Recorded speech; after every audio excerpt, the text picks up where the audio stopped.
झालेल्या हिंसाचारानंतर 3 दिवस बंद राहिलेल्या शाळा आजपासून सुरू होणार आहेत। काल दुपारी कपिल नगर नंदनवन परिसरातील संचारबंदी पूर्णपणे उठवण्यात आली आहे। मात्र महाल आणि अन्य काही भागात जिथे हिंसा घडलेली होती या भागातील संचारबंदी मात्र अजूनही तशीच राहणार आहे। त्यामुळे तिथल्या शाळा अजूनही बंदच राहतील। पुढील महिन्यात विद्यार्थ्यांच्या परीक्षा आहेत, त्यामुळे शिक्षक आणि पालक वर्ग हा देखील चिंतेत आहे। तर सध्या आपण बघतोय कपिल नगर या भागामधली संचारबंदी ही गुरुवारीच उठवण्यात आलेली आहे। 3 दिवस हा संपूर्ण परिसर बंद होता। मात्र काल दुपारीच कपिल नगर आणि नंदनवन या भागातील संचारबंदी पूर्णपणे उठवण्यात आली आहे। त्यामुळे तिथली शाळा सुरू होणार आहे, तिथला व्यापार जो आहे तो सुरू होणार आहे, दुकानं जी बंद होती ती देखील सुरू होणार आहेत। मात्र अजूनही महाल आणि अन्य काही भागांमधली संचारबंदी ही कायम ठेवण्यात आलेली आहे।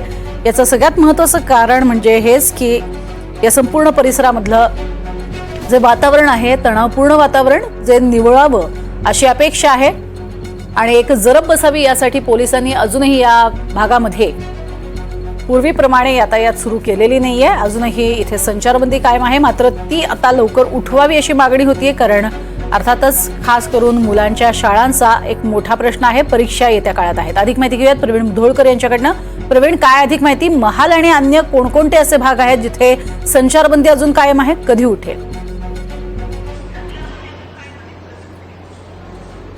नागपूरचे जे 3 पोलीस स्टेशनची हद्द आहे प्रचार झाला होता तो भाग म्हणजे कोतवाली पोलीस स्टेशन, बेंचपेट पोलीस स्टेशन आणि तहसील पोलीस स्टेशन या 3 ठिकाणाची संचारबंदी जी आहे ती कायम करण्यात आली आहे। मी तुम्हाला आता दाखवतो, मी नागपूरच्या शाळा ज्या आहेत त्या संचारबंदी ज्या प्रकारात उठवण्यात आलेली आहे त्या ठिकाणचे आता तुम्हाला विजुअल दाखवतो। शाळा सुरू झालेल्या आहेत, म्हणजे नंदनवन असेल, कपिल नगर असेल त्या भागात शाळा सुरू झालेल्या आहेत।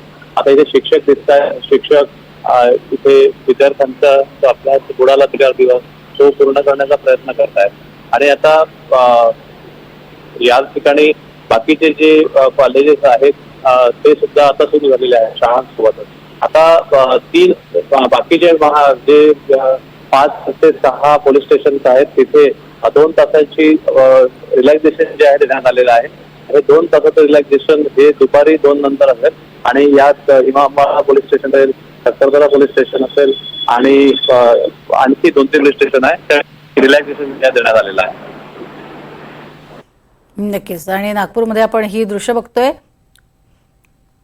शाळा सुरू झालेल्या आहेत काही भागातल्या आणि अर्थातच परीक्षा असल्यामुळे शाळा सुरू होणं अत्यंत गरजेचं होतं।